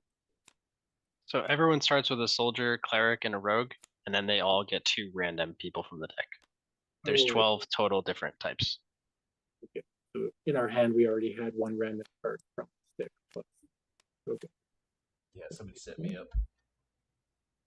Yeah, so the asymmetric powers are a neat way to keep the game dynamic between game to game. So I certainly like that. I did feel that about halfway through the game, once I had no gold at the time. Eric had 1, and I think Evan already had 2 fame and 2 gold. So it felt like at that point it was going to be really hard to claw back, and we never actually did. So I'm sure different games aren't that lopsided, but it felt lopsided this time. And I think the main reason for that would be the power of the Archmage. I was just looking here. So let's say, is this the Archmage here? Yeah. So he effectively has a super range, right? Like he can move pieces. He can move 3, and then he can move 3. He can pull somebody within 3. So effectively has a range. My range is 2, but I can move you 3 spaces as long as I do it within my range. No, what I mean is your movement is 3, and then you have the thing that can pull 3, so you effectively have a range of stick to attack. My range is 2, so it'd be a 5 effective.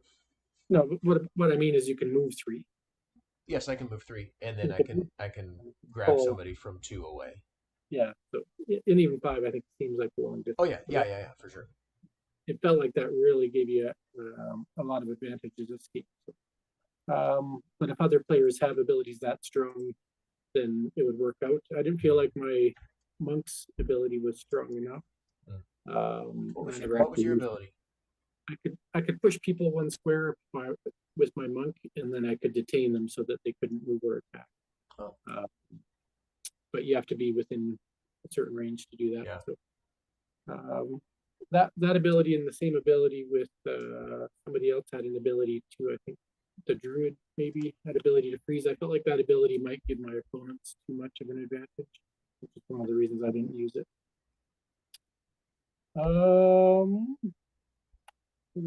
Summoning extra characters I thought might be a good idea at the start of the game, but then when I realized that I don't get any extra actions and I don't get a bonus summon if a character dies, kind of takes away the whole purpose of summoning extra characters. Felt like I just kind of wasted my time doing that. So if you got an extra action for each extra character you had, that might be too powerful, but maybe once you've summoned somebody, if somebody dies, you always get another character. It might not feel like such a letdown because I summoned that extra character and they didn't really do much for me. The level up thing is cool. I like having the ability to get my character stronger. I didn't like the stealing of the level up. I think maybe if it just died with the character, that would be more thematic than stealing somebody else's level up or effectively making the monsters super powerful. Once you could attack for 4, I didn't feel comfortable going anywhere near you. And the last thing I would say, I could read all the cards, and I think it came up on the last game as well, because I was watching the recap of the video.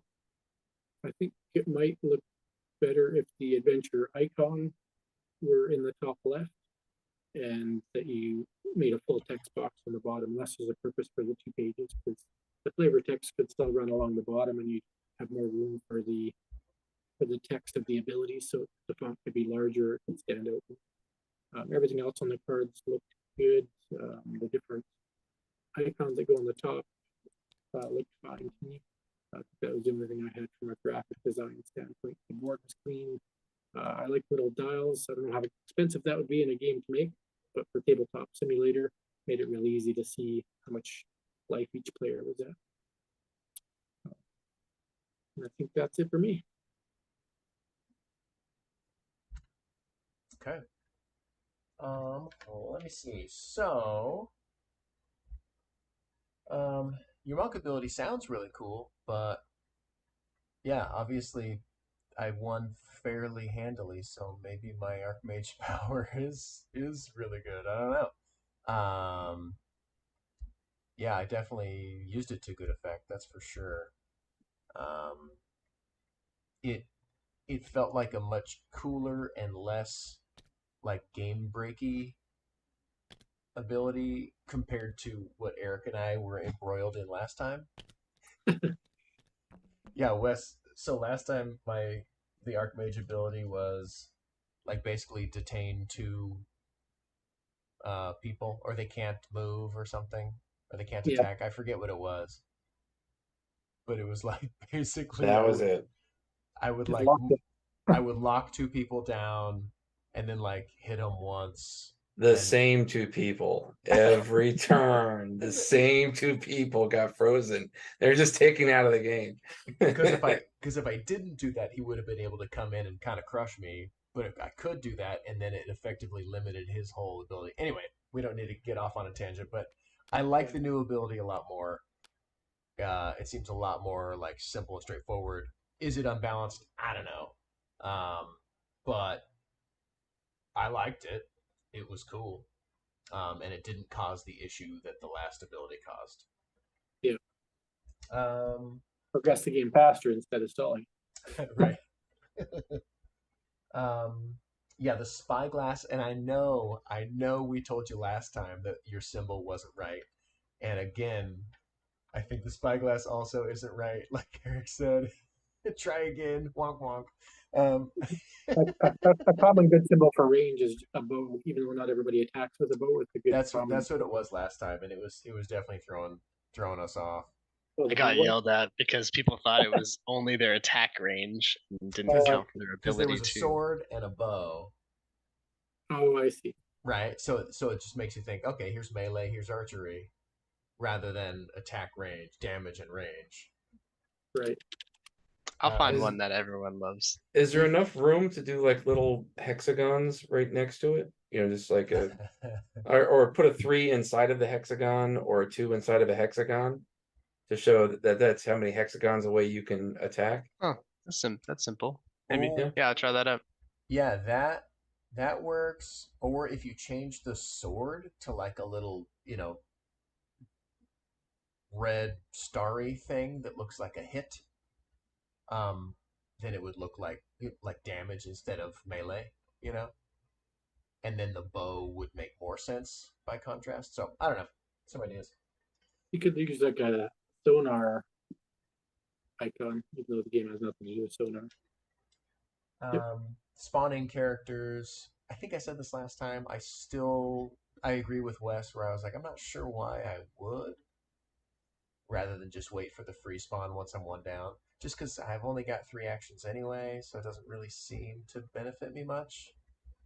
Unless I like have some special character combination that is amazing that I'm really like looking for. And I'm like drawing through my deck to try to, or through the character deck to try to find that combo and then put the guy out because it's amazing for whatever reason. Like maybe then, but I'm still not sure it's an action that is needed in the game. As an option to keep in your brain.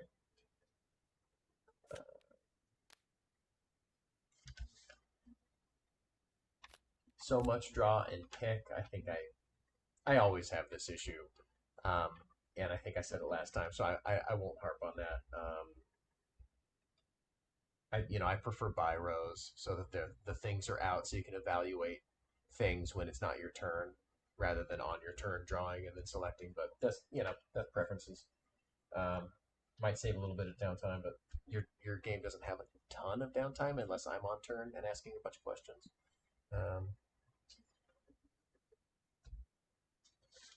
The coin dropping in a different spot based on the hit type is probably important enough to keep as a extra weird rule, but I don't know.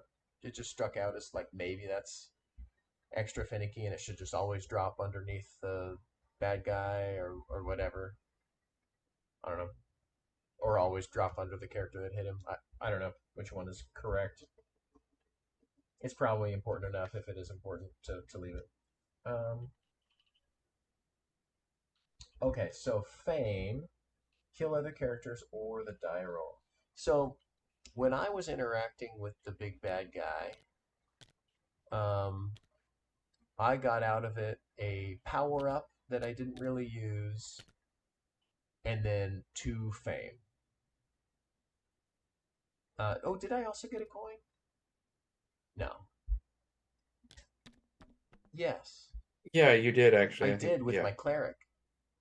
Because my cleric was standing on my base, so I just hit him You once spawned an insta coin for the damage to get the coin. Yeah, okay. So I did actually get quite a bit out of that bad guy. Because I think I got 2 fame, that coin, and a level up that ended up not being a big deal. But yeah, okay. So that was pretty good for me. And what did Wes get out of his altercations earlier in the game? He got some level ups that I took from him, and then that was pretty much it. Yeah, that feels probably not as good. Yeah, I could tell he wasn't enthused about that. Yeah, so there might be some inequity there. You're muted. I was just saying I may have lost, but I did get my redemption, so I took him down. You did. You took him out. I was actually looking forward to doing that, and then you took care of it. I was like, all right, well that's good. That's redemption. I like it. There's that die. I know that the heart of this game, and likely your vision, is that this game has at least one die that you roll for some reason. And if you just need to keep it, then you just need to keep it, and that is what it is. To me, I would just let the player choose, hey, do you want to level up? Do you need a coin? Or do you need a fame? Rather than like the multiple rollings, but that might just be game player preference. I don't know if that's actually better versus just different, but Another way you could do it is the amount of damage that you do can generate the outcome. So if you do 3 oh, damage, you can get a fame. 2 damage, you can get a coin. 1 damage, you can just level up your character. oh, interesting. Another Yeah, something like that. possibility. Yeah. Yeah. But if you love the die and you want to have that chance of not getting the fame that you needed, and that's like interesting in the gameplay, then yeah, keep the die. Do you think that it's better that there's only one die now instead of 6? Yes. Eric's thumbs up. Yes. Yes, I do. Yeah, there's a lot of dice Um, before. Yeah, Nibble was hilarious. I like it as a point of levity. Um, because I like levity in games that are otherwise, have fairly serious art and thematics and stuff.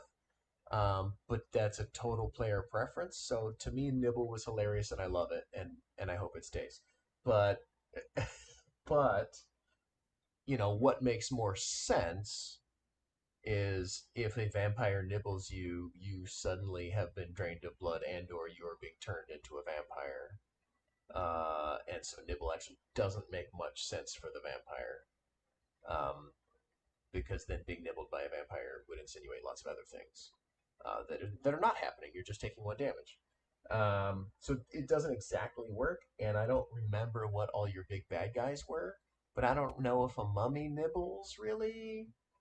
I don't know if it actually works for all of the big bad guys. So you might end up needing to choose a different word that works, like Eric was saying, counterattack, or just something that's a little more like, across all situations makes sense. But Nibble's hilarious, and I loved it. Can't stop the vampires. I was kind of annoyed that on your turn you could walk up, charm, and vampire, and there's just literally zero like player interaction in that way. Like I can't like stop you from doing that. But it's just one of your things that you can do that gets you some of your game things, and it's like you can't really stop me from taking coins, so it's I don't know if it's actually an issue.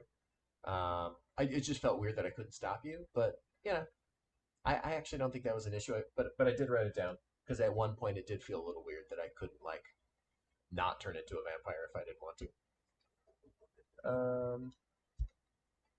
Level ups. Yeah, I wanted it to be a buy row market that I could be like, ooh, I really want that level up, instead of just like drawing 3 things that maybe one of them might be useful and spending other players' time waiting for me to evaluate those choices. I already talked about it.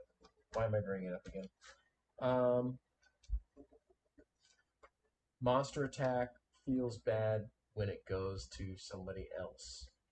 That was a really interesting thing that I think we ended up coming to a similar feeling last time we played, right, Eric? Where at first you were like, "Oh no," or I think the monster came after me last time first, and I was like, "Oh no, this is like horribly unbalanced, and he's attacking me." And then towards the end of the game, we all kind of realized, oh, being able to attack the monster is really good. Yeah, so I don't know what the balance is on that, or if whoever's playing the monster is kind of in charge of balance because the monster doesn't want anybody else to win either. So it's kind of like the monster's I role think is one consideration might be that you can only get 1 reward from it. So you can do extra damage to him in a turn, but because you could get, like if you surrounded him, you could get 2 fame or 3 fame in a single turn. right. And if you could only get 1 reward, no matter how many times you attacked, attacking is still important to kill him, but then you don't stab it, like you don't have a landslide within a couple turns. Yeah, that could be a good mitigator.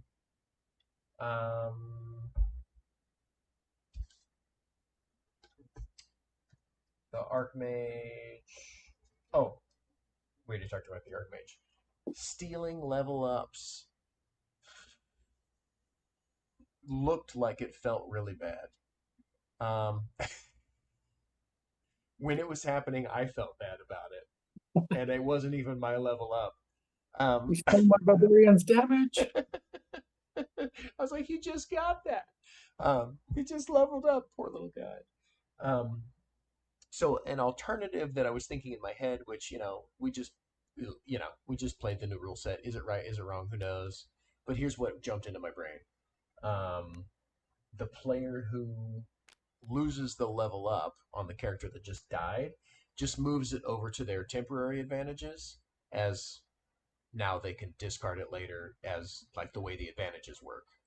Like, yeah, he lost the level up, but he can still use it once as an advantage, rather than the other person stealing the level up. That was just something that jumped into my brain. I don't know if it's right or wrong. But yeah, overall, just like last time, your game is fun and interesting and engaging. Skirmish games are notoriously difficult to balance. So obviously, that's seems like what most of the crux of some of the feedback we're giving you is hey, maybe there's still some balance stuff, but that's very expected and normal with a skirmish game. That you're kind of modifying rules as you go. So of course you have to rebalance after each after each time you mess with the rules. So I think you're sitting on a really fun, awesome skirmish game that I enjoyed both time that I played it.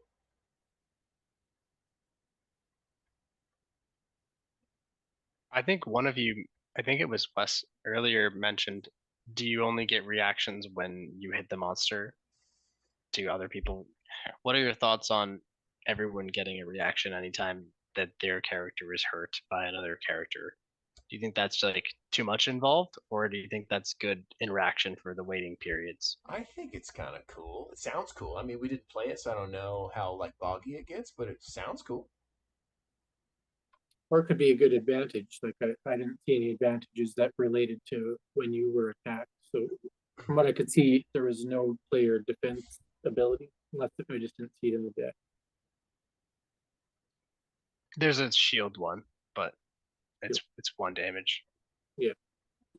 I'm trying to think of a way. One of the things I think where you might want to look at, and I don't know what the answer to it is, but one of the ways that you typically would balance skirmish games like this is there's always a way to bash the leader. So once Wes and I could clearly see that Evan is in the lead, we need to slow him down, and we're going to start working together to do it because we both want to win. The problem that this game, I think, has with Bash the Leader is that there is limited geography. You're always generally trying to stay on your area in order to get the coins in here, or Yeah. it's just difficult to get over to that side of the board where Evan is to do any sort of bashing. Mm-hmm. And that might be an area to explore to balance the game out a little bit. What does everybody think about that? I mean, we all have to voyage out towards the middle to get the coins, but it still might be a little bit far away. Like if the center was the only place to grab the coin, rather than closer as well, then that might mitigate that a bit, due to what you're saying. Where like there's going to be a character out near the middle that you can also be out near the middle. True. So I don't know. I don't know. One other thing I thought you might try is where the person playing the monster maybe color in this little circle right here of the 6 symbols. And so the monster is basically guarding the gold and they have to stay in here. But in order to attack outside of here, you've got to charm and get your minions out to go out of that area. Because that would solve the problem of I want to attack the monster, but the monster is Too over far here away. trying to complete a mission, and it just makes it impossible for me. Another idea that popped in my head. Interesting. What else? Any other last minute thoughts or big questions you have for us, Brian? I don't remember if you remember what the standees used to look like. Nope. They used to just look like smaller versions of the cards. Mm-hmm. So I wanted to see if graphically these were appetizing to people It with like looks like it larger has the icons. stats and stuff on there. Yeah, I really tried to use those stats to my disadvantage, apparently. Yeah, sorry, I'm really sorry about that. I like Or are that they they not were quite on up there to for date? TPS anyway. Yeah, Yeah, I like it in the general concept. I like. yeah. If those stats, you know, I can't tell on TTS how visual acuity is gonna be for that size of standee or whatever in real life. But if they're legible and you can actually use that as a quick reference instead of you know doing this a lot with Right. between your card and your character, then I think that's pretty sweet. Does the gold thing, does that represent the fortune you get or the fame you get when you kill it? That's how many coins each character can carry. Oh, it's a capacity.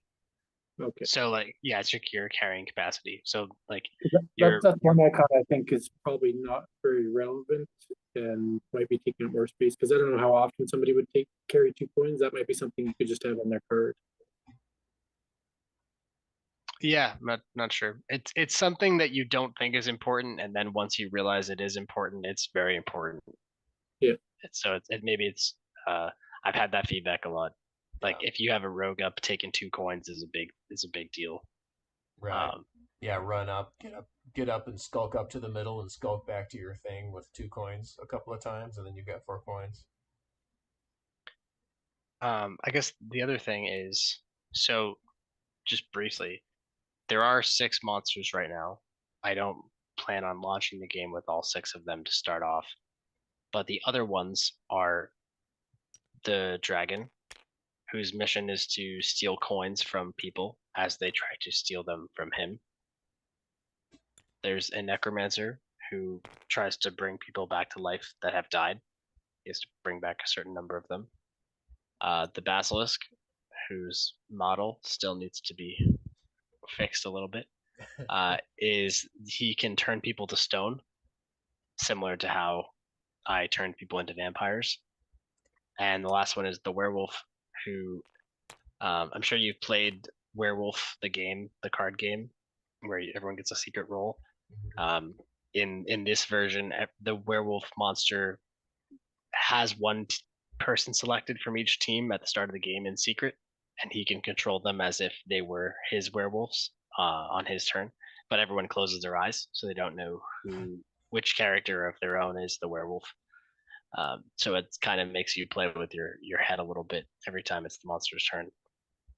And I guess some things that I was liking, is I'm not sure these will be the models. These might just be the models that we use for like little standees or printables, like the cute versions. They'll probably be more thematically fantasy related, like much more detailed. But yeah, try to make all of them have one specific monster mission to them that was thematic, and then all of the other ones were kind of just basic. So I wanted to get your feedback for. I know you didn't play as the monster, but could you see yourself wanting to play as the monster? And did the mission system kind of make sense from that perspective? Because I know last time it was just completely random, and so I wanted to hear your thoughts on Wes, you coming into the game not having seen the previous version, and Evan and Eric having seen the previous. Did the missions kind of make sense, and does them being on theme, how does that make you feel? For me, the werewolf seems like a special promo kind of thing, just because the mechanism is so far outside of your normal.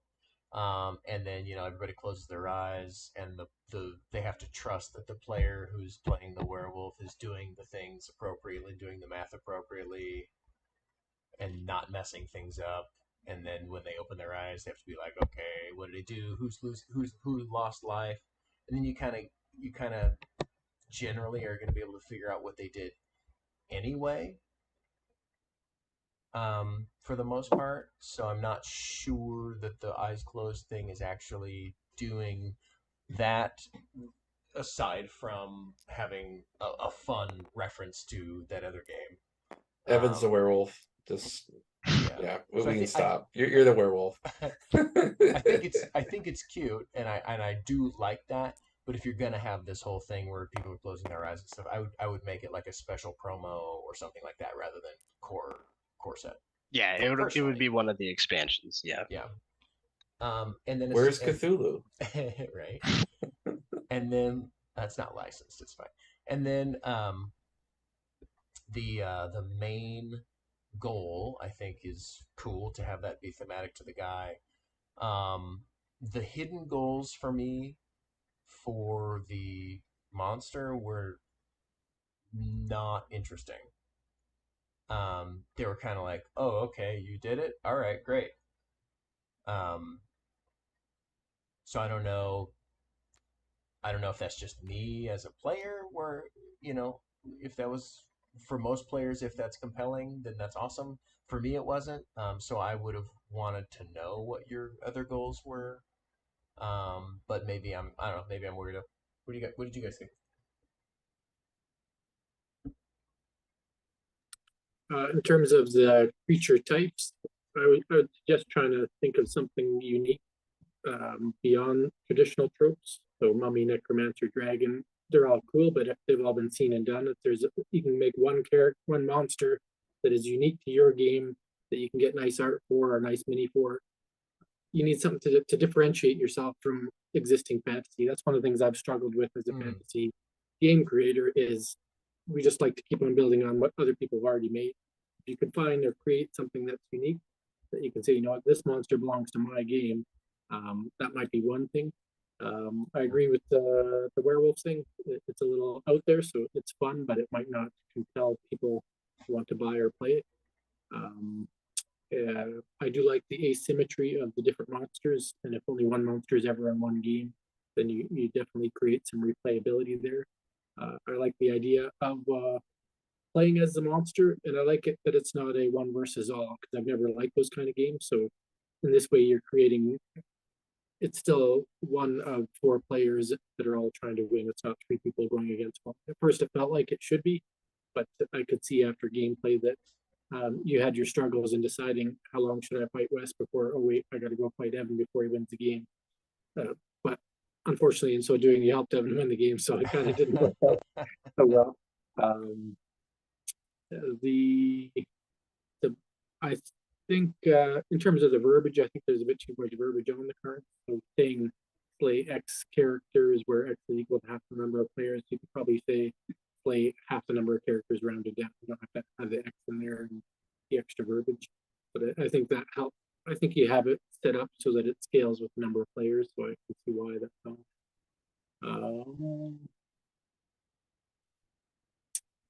Yeah, and not being able to defend their powers, I think, has its pros and cons. It's again, as Evan said, trying to balance all these things in a skirmish game. I'm not sure how to tell you how to do it differently. I just know that it feels odd that I can't stop myself from getting charmed and basically my character was taken from me and I couldn't do anything about it, and I couldn't even take gold with him because I would worry that the gold would just get taken to somebody else. But I'm not sure what to do with that. It sounds fun, but it's difficult to get the mechanics to balance it. That's my thoughts. Okay, thank you. Eric, did you have any extra thoughts on the monsters? At first thought when I was playing the game, I liked the idea of the secret missions.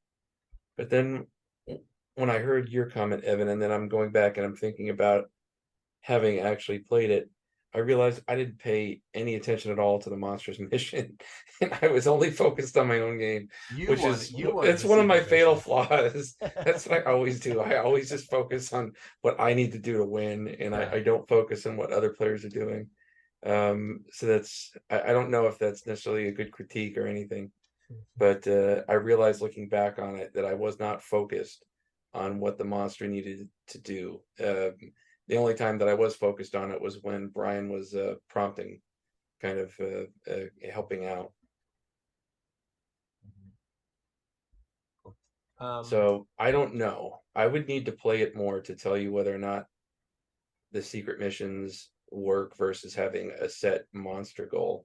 I did have one thought when I was listening to you and Wes comment, was that maybe the monster's goal could somehow be used to balance the game, i.e., Evan doesn't want the game to end because a certain condition hasn't been met, or if he triggered end game, then the monster would win because not enough gold was stolen from the middle.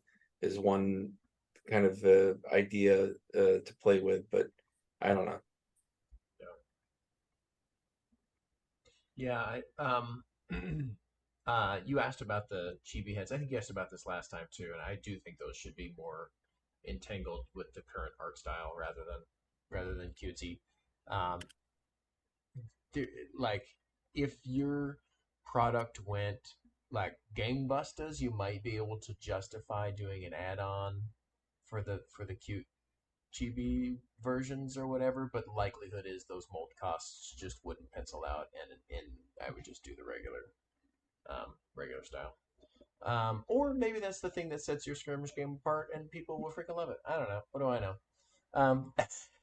Easily the 3D printable add-on version Right? if people want Yeah. to That's print them easy. That's easy. themselves. That's the easy way. Um, the other thing I was thinking is whoever it seems like, and I don't know if you've seen this play out in all your playtesting, it seems like whoever gets attacked first is going to be at the biggest disadvantage for collecting gold.